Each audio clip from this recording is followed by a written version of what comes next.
왜 대부분의 사람들이 사는 게 무지 힘들다고 하나요? 학생인데도 그렇죠? 등록금 때문에 알바도 해야 하고요. 엄마가 아프셔서 병원도 가봐야 돼요. 공부해야 하는데 뭐 일이 할 것도 많고 그런지 무지 답답합니다. 공부만 해야 하는 학생도 힘들고 어른도 자신이 뭘 고민을 해야 하는지조차 모를 때가 있어요. 고민이 한두 가지가 아니라서 더 그래요.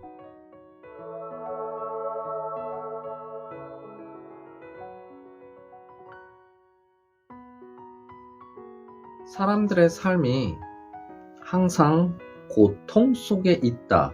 이 말은 이제는 살다 보면 이게 거의 명제처럼 되어 가고 있죠. 참과 거짓을 판단할 수 있을 정도의 명제가 되어 가고 있다는 겁니다. 이 세상은 고통으로 가득 차 있다? 이것을 입증하기는 어려워도 우리가 흔히 겪고 있는 주관적인 경험의 입장에서 보면 이것은 참이 명제라는 겁니다. 멀리서 지켜보면 그 사람은 돈도 많고 건강도 해 보이나 이들에게는 뜻하지 않는 사고라든지 또한 고통들이 늘 질비하게 이들을 감싸고 있다고 봐야죠. 친구들과도 깊게 대화를 하다 보면 뜻하지 않는 고민거리를 마주치게 됩니다. 그 친구에게는 결국은 우리가 볼 수 없었던 자신만의 고통이라는 게 있었던 거죠. 합리적으로도 우리는 생각을 해보면 충분히 그럴 수 있다는 겁니다. 그런데 이런 동양적인 역학에서도 그 증거가 다분히 많다는 겁니다. 그게 바로 사주에서는 그것을 살이라고 부르는데요.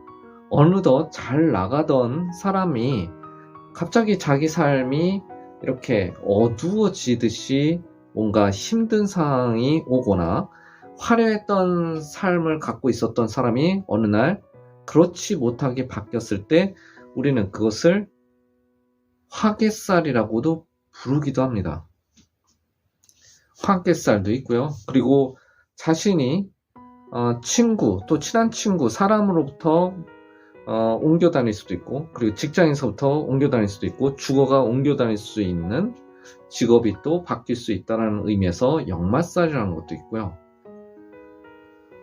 살이라는 게 굉장히 많습니다. 월살도 있고, 천살도 있고, 하나하나 걸기 시작하면 너무 많다는 거죠. 그 중에 길한 것보다도 흉한 것이 더 많을 수 있다는 겁니다. 이렇게 해서 우리가 하나하나 엮어서 가보면 결국은 살이 없는 사람이 없다라는 거죠. 결국은 흉한 것은 우리가 지금 이 순간도 늘 겪을 수밖에 없다는 겁니다. 아무리 좋은 삶을, 아무리 노력한 삶을 살고 있어도 그것을 벗어나기는 어렵다는 거죠. 거기에서 우린 그 고통을 우리가 회피하거나 극복하는 것도 하나의 방법이겠지만 그것을 온전히 그대로 받아들이는 것도 삶을 사는 하나의 역학엔 살이라는 게 있다. 살은 이별, 사고, 질병, 보증과 사기, 이혼, 실직, 파산 등등을 의미한다. 이를 명리학에선 살이라 부른다. 한 곳에 머무르지 못하고 떠도는 역마살, 이성 문제가 발생하는 도화살, 불의의 재난이나 병을 야기시키는 백호살 등등이 그것이다. 살 중엔 흉살로 알려진 백호살 등의 경우는 때론 배우자를 잘 만난다는 길 작용도 한다고 한다. 그럼에도 대체로 흉살로 알려진 살은 너무 많이 있어. 누구에게나 하나쯤은 당연히 있다. 돈을 많이 버는 이들에게도 망신살이 있으면 어느 날 파산할 수도 있다. 살이 있으면 심지어 그 때문에 건강을 잃기도 한다. 역학 입장에선 이렇게 누구에게나 삶이란 게 있어 녹록지만은 않았던 것이다.